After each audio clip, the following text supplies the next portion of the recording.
Friends, इस video में हम करेंगे नेक्स्ट जो 20 क्वेश्चन हमारे रहते हैं। फर्स्ट वीडियो में मैंने 10 क्वेश्चन करवाए थे, वो आप देख सकते हैं इससे पहले वाली वीडियो में। बाकी अब जो लास्ट 20 क्वेश्चन है वो अभी मैं इस वीडियो में करवा रही हूँ। और 30-30 क्वेश्चन का नेक्स्ट कंप्लीट सेट आएगा। ये बस इसी बार मैंने पार्ट 1 और पार्ट 2 किया है। करते हैं शुरू। विच of the following is an effective teaching strategy? कौन सी इफेक्टिव टीचिंग स्ट्रेटजी है for children with attention deficit hyper activity disorder? ADHD इसको बोलते हैं शॉर्ट फॉर्म में। तो ADHD वाले बच्चों के लिए सबसे बेस्ट कौन सी होती है? यूज़ करना visual aids and hands on activity. इनसे बच्चे जल्दी कैच कर पाते हैं, बिकॉज जो ADHD वाले बच्चे होते हैं ना, वो एक चीज़ पर ज़्यादा देर तक फोकस नहीं कर सकते। Question number 12। Children's development is direct result of unfolding the genetic codes. Childhood is a natural biological stage of development. इसमें असर्शन में बोल रहा है कि जो बच्चों का डेवलपमेंट होती है ना, वो डायरेक्ट रिलेटेड होती है जेनेटिक से। ठीक है।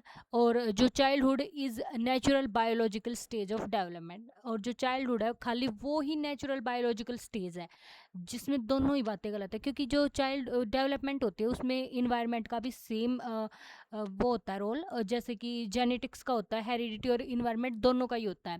ठीक वैसे ही जो चाइल्डहुड ही नहीं है, बाकी पूरी हमारी जो जर्नी होती है, पूरी इन्फेंट से लेके हमारी अडल्टहुड तक, और फिर जो भी हमारी कंटिन्यू चलते रहते हैं डेवलपमेंट, वो सभी स्टेजेस उसमें इंक्लूड होती है, ना कि खाली चाइल्डहुड। तो ये दोनों ही गलत है। नेक्स्ट क्वेश्चन करते हैं। Children demonstrate dash when they add new schema. जब नया स्कीमा ऐड हो जाता है फॉर रिकॉग्नाइज करने के लिए horses to their other system of identification of animals. ये बोल रहा है कि जैसे कोई बच्चा जानवर का पता है उसे, लेकिन वो हॉर्सेस से रिलेटेड अपने स्कीमा में इंफॉर्मेशन ऐड कर रहा है, फिर स्कीमा को मॉडिफाई कर रहा है कि भाई और भी जानवर होते हैं, खाली कोई जानवर एक जानवर तो एक ग्रुप होता है कि भाई हाँ उसके अंदर बहुत सारे सब पार्ट्स हैं, जैसे लायन हो गया, हॉर्सेस हो गए, डॉग्स हो गया, ये अदर्स जो एनिमल्स वगैरह हैं सारे उसमें आते हैं। तो इसमें वो न्यू इन्फॉर्मेशन ऐड कर रहा है, मॉडिफाई कर रहा है बिल्कुल अपनी इसको। तो इसको बोलते हैं अकोमोडेशन। और खाली अगर वो ये चेंज करता कि हॉर्सेज ब्लैक हॉर्सेज होते हैं, वाइट हॉर्सेज होते हैं, तो वो एसिमिलेशन होता कि भाई जो पुराना उसका स्कीमा उसी में वो थोड़ा सा चेंज कर रहा है, मतलब कुछ नई चीज़ ऐड कर रहा है, लेकिन उसको बिल्कुल बदल नहीं रहा। और अकोमोडेशन में होता है कि वो बिल्कुल ही मॉडिफाई कर लेता है अपनी जो उसने पहले चीज़ें सीख रखी है ना, उनको बिल्कुल मॉडिफाई कर देता है। नेक्स्ट में एक कंस्ट्रक्टिविस्ट क्लासरूम क्या होती है, मतलब किस चीज़ पर इम्प्लाइज होती है? जो रचनावादी क्लासरूम होती है ना, वो मल्टीपल पेडागोजिकल स्ट्रेटजीज यूज़ करती है कि भाई साइंसेस से भी सीखना है, हैंड्स ऑन एक्टिविटी से भी सीखना है, हर चीज़ से सीखना है। डिसलेक्सिया किससे रिलेटेड होता है? डिसलेक्सिया लर्निंग डिसऑर्डर होता है, इसको रीडिंग डिसऑर्डर भी बोलते हैं, पठन विकार।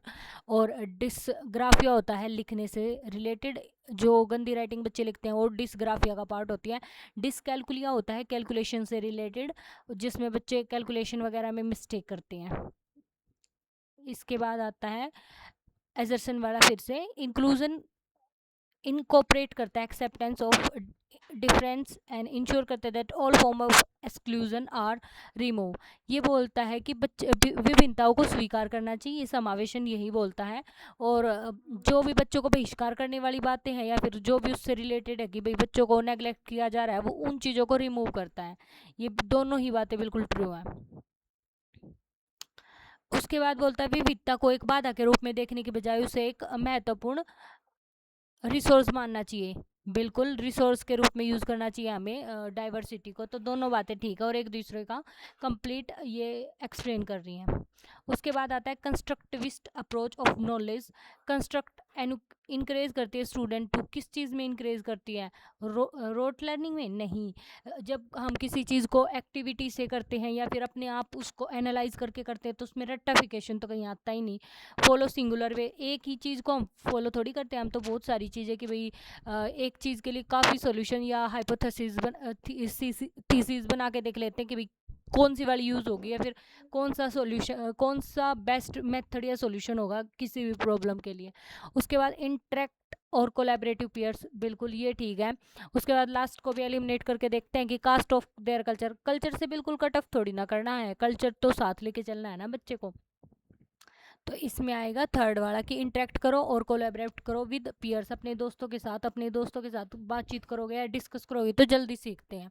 उसके बाद आता है 18 number question, teacher in middle classes often have different expectation from boys and girls, belief about sex different करता है inform stereotype में, बिल्कुल, which often lead to just two level boys and girls। ठीक है, ये दोनों ही बातें करेक्ट हैं और एक दूसरे को एक्सप्लेन भी कर रही हैं कि भाई सेक्स स्टीरियोटाइप, सेक्स है ना जो वो लेबल कर देता है कि भाई ये लड़की है ये लड़का है इस टाइप से, और टीचर डिफरेंट एक्सपेक्टेशंस होती हैं कि भाई लड़कियां हैं तो कि लड़कियों से अलग होती है और लड़कों से अलग होती है, ऐसा तो है नहीं कि दोनों से ही सेम होंगी। उसके बाद आता है 19 question, eight which level of Kohlberg moral reasoning children typically do not fully understand rules set down by other and society, कि भाई जो समाज ने नियम निर्धारित कर रखे हैं बच्चे उनको अच्छे से समझ नहीं पाते कि भाई क्यों है ऐसा सब कुछ, क्यों है, तो ये किस लेवल की बात हो रही है, तो ये प्री कन्वेंशन लेवल की बात हो रही है, इसमें पनिशमेंट रिलेटेड ही होता है ये। वैसे इसकी 3 स्टेजेस हैं और उसके पार्ट हैं 6 लेवल, लेवल 6 हैं और स्टेज 3 है। सबसे पहले प्री कन्वेंशन, उसके बाद कन्वेंशन, फिर पोस्ट कन्वेंशन होती है। इसमें सबसे पहले आता है पनिशमेंट वाला ही, उसके बाद फिर टिट फॉर टैट वाला आता है कि अगर तुम मुझे कुछ दोगे तो मैं तुम्हें कुछ दूंगा। कन्वेंशन में आता है कि भाई गुड बॉय वाली आता है, गुड बॉय गुड गर्ल वाला जो वो होता है ना फेज, वो इसमें आता है। और उसके बाद आता है कि जो लॉज होना है, जो लॉज बनाए गए हैं या फिर रूल्स वगैरह वो उन्हीं को पालन करना है, या वही सबसे इम्पोर्टेंट है और किसी भी चीज़ से।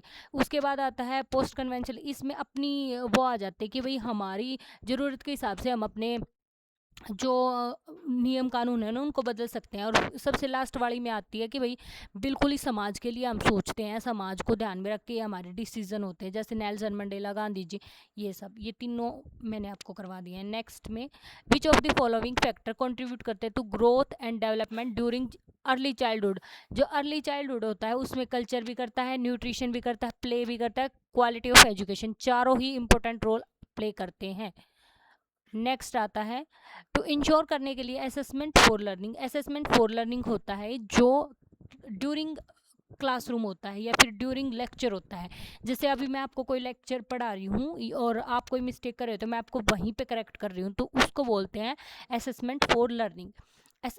Teacher made task should be include for providing feedback to support, बिल्कुल, जब क्लास में मैं आपको क्लियर कर रही हूँ या डाउट को क्लियर कर रही हूँ तो उसमें जो टीचर अगर कोई अभी मैंने आपको कोई लेक्चर पढ़ाया, उसके बाद मैं उसके कुछ क्वेश्चंस वगैरह लेके आऊँगी जो मैंने खुद ही अभी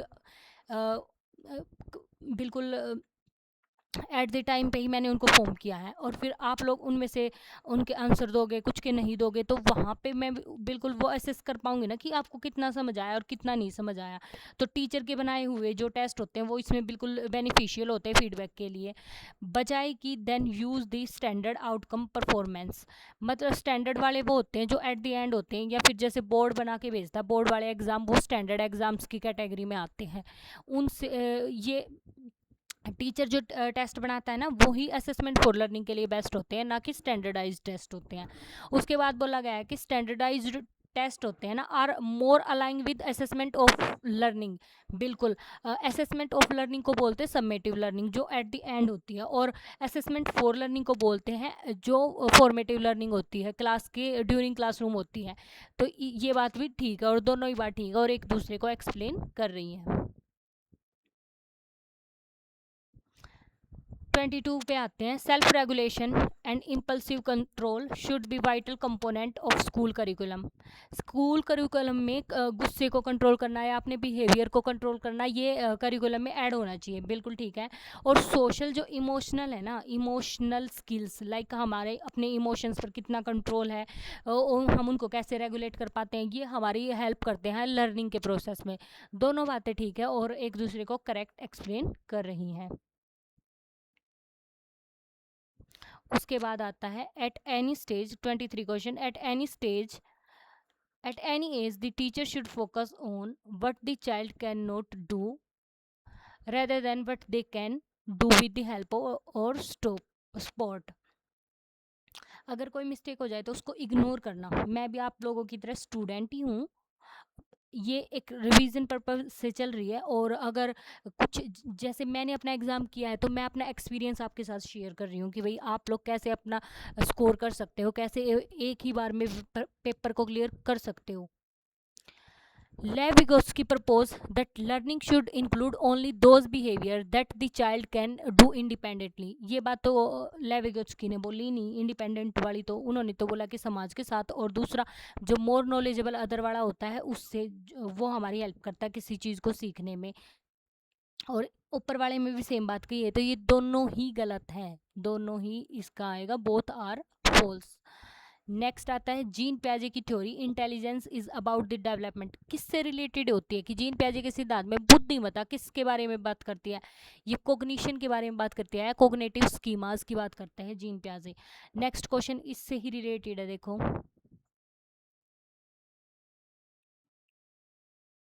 अकॉर्डिंग टू जीन प्याजे intelligence is the ability to make change in, किस में चेंज करने के लिए है, द बेसिक बिल्डिंग ब्लॉक्स। जो ये स्कीमाज होते हैं इनको बेसिक बिल्डिंग ब्लॉक्स ही बोला गया है, तो इसका आएगा schema.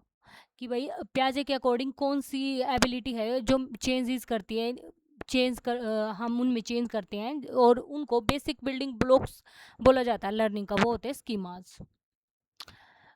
26 growth of body and brain, sensory capability and motor skills are part of, किस चीज़ का पार्ट होती है, जब हमारी बॉडी की डेवलपमेंट होती है, जैसे हम हमारी हाइट गेन करते हैं, या फिर हमारा जो ब्रेन है वो ज़्यादा शार्प हो जाता है, उसमें ग्रोथ हो जाती है, हमारी जो सेंसेस हैं हम उनका अच्छे से यूज़ करते हैं, अपनी आँखों का, स्मेल के लिए अपनी नोज़ का, और टच के लिए अपनी टंग का हम यूज़ करते हैं, वो किस चीज़ का पार्ट आती हैं, वो आती हैं फिजिकल डेवलपमेंट का पार्ट होती हैं।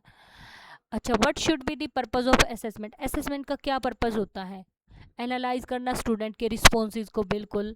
अच्छा, गैप को आइडेंटिफाई करना कि बच्चों को कहाँ नहीं आया, किस चीज़ में उनको दिक्कत है, आइडेंटिफाई करना इफ़ेक्टिव लर्निंग स्ट्रेटजीज़ या एक्टिविटीज़ जिनसे बच्चे अच्छे से सीख पाते हैं, टू असाइन करना को कंपेरेटिव मार्क्स, बच्चों की तुलना करना, ये तो कहीं से भी करेक्ट नहीं हो सकता, इसको छोड़ के बाकी तीनों करेक्ट है, तो जहाँ ये नहीं है बस वही हमारा आंसर है, तो ये हमारा answer third, first second and third तीनों ही इसके आएंगे, लेकिन फोर्थ वाला नहीं आएगा क्योंकि ये कंपेयर कर रहा है, और कोई भी नेगेटिव टैग वाला या कुछ जिसमें आपको नेगेटिविटी थोड़ी सी भी फील हो, उस ऑप्शन को एलिमिनेट वहीं कर देना ऑन द स्पॉट, क्योंकि वो आपका आंसर हो ही नहीं सकता।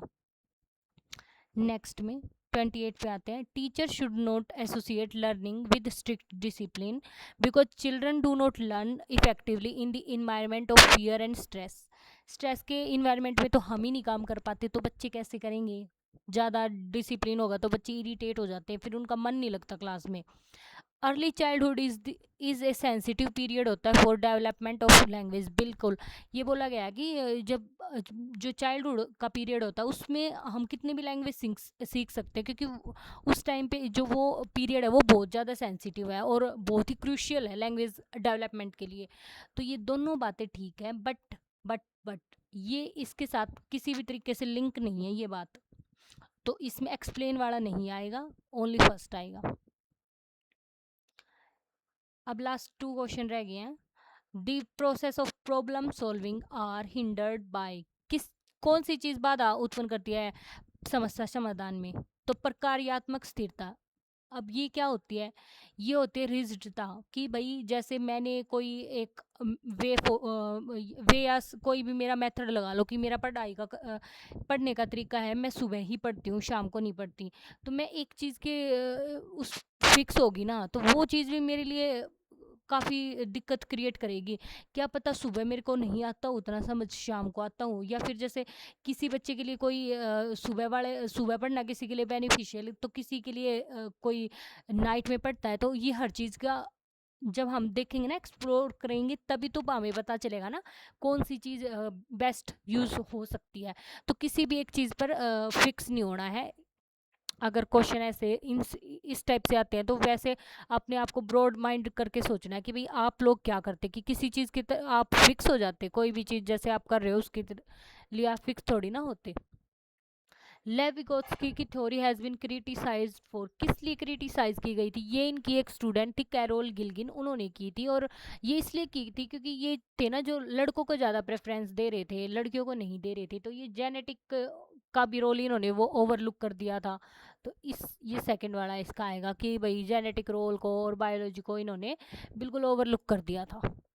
तो अभी हमारे 30 क्वेश्चन कंप्लीट होते हैं और इसके बाद 30 क्वेश्चन की कंप्लीट ही वीडियो आएगी। ये फर्स्ट वीडियो थी जिसके मैंने 2 पार्ट्स में इसको डाला है। बाकी थैंक यू आपका।